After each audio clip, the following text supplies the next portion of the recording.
Okay, now we're going to work on the reflections lesson. So as you can see on your screen, I filled in some information. You're going to need to pause this video to get that information down. So go ahead and pause now and then we'll discuss.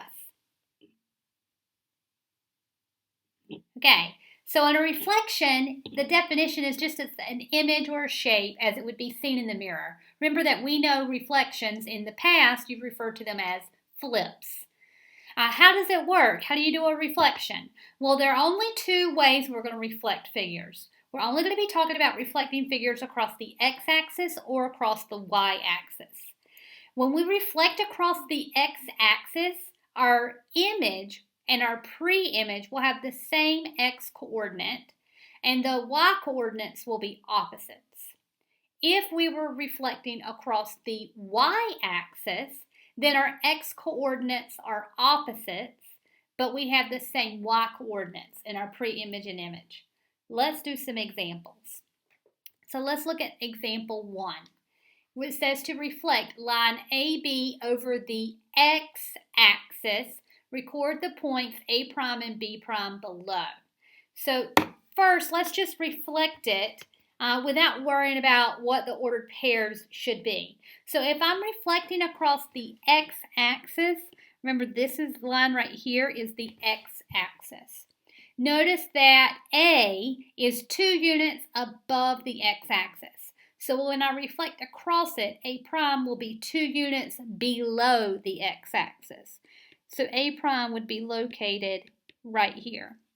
Point B is already on the x-axis, so B' is going to stay in the same position where B is. And now I'm going to draw that line. So A' is located at the ordered pair -3, -2. B' is still at 2, 0. This rule will look like this. So when we were writing a rule for a reflection, we're going to start off with the ordered pair x, y in parentheses with that arrow notation or mapping, just like we did with translations. So what's happening to our x coordinate? It's staying the same. So you're going to keep the same x coordinate, but what happened to your y coordinate? Notice that they are opposites. So one way to say the opposite of a number is to say the opposite of the y coordinate would be to say -y. So in this case, -y literally means the opposite of the y coordinate. Let's do another example. In example 2, we're going to reflect figure CDE over the y-axis and record the points below. So the y-axis is this axis right here, this vertical axis, meaning it goes up and down. That's your y-axis. Notice that point C is on the y-axis, so when I reflect it, C' will still be in the same spot or same location as point C. So I'm going to write that, and I'll write C'.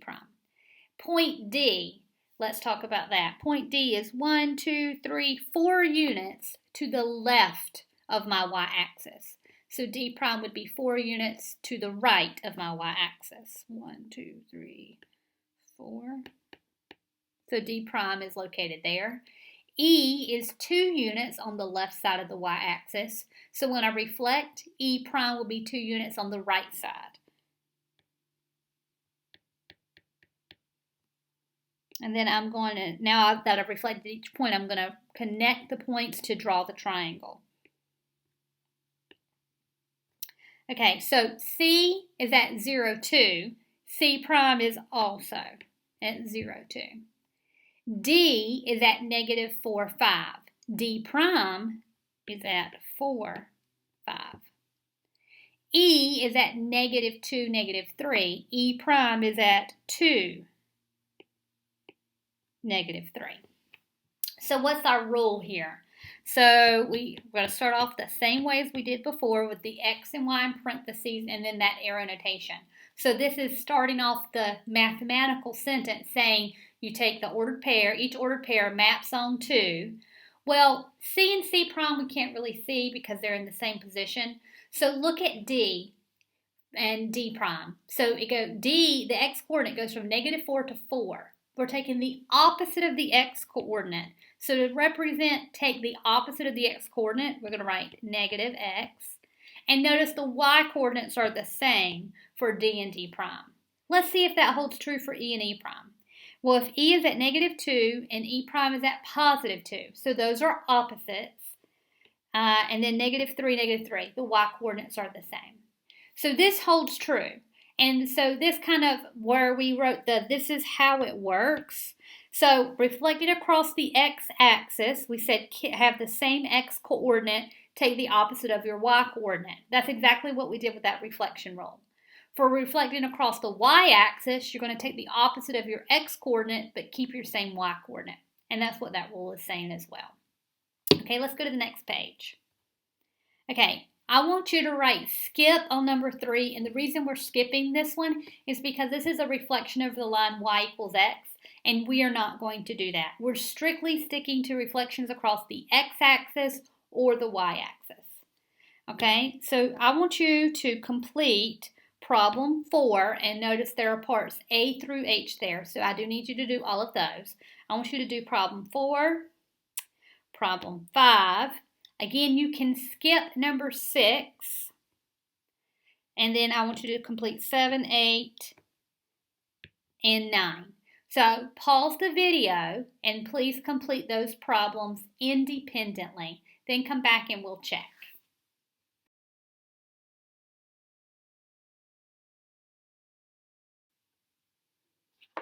Okay, welcome back.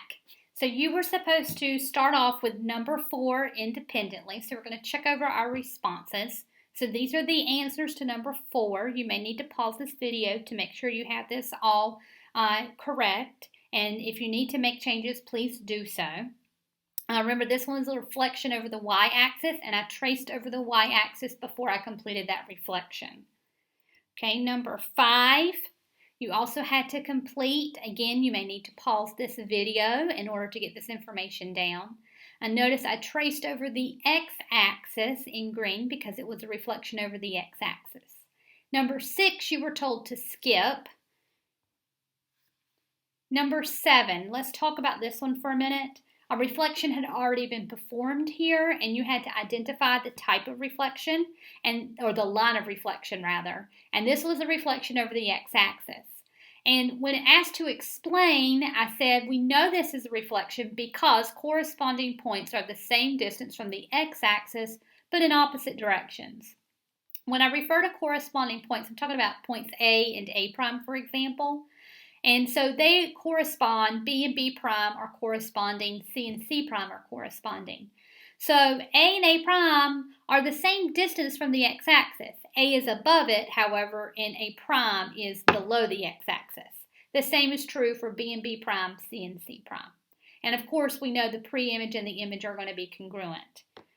All right, and the whole point in this sheet, or one of the points, was to understand how to do reflections and what happens to the points, but also to know that the pre-image and image in a reflection are going to result in congruent figures. They will be the same. So make sure that you have checked over your answers, and if you have any questions, please contact your teacher. Once you've completed this assignment, you can upload it, and then you'll be able to complete the independent practice for reflections.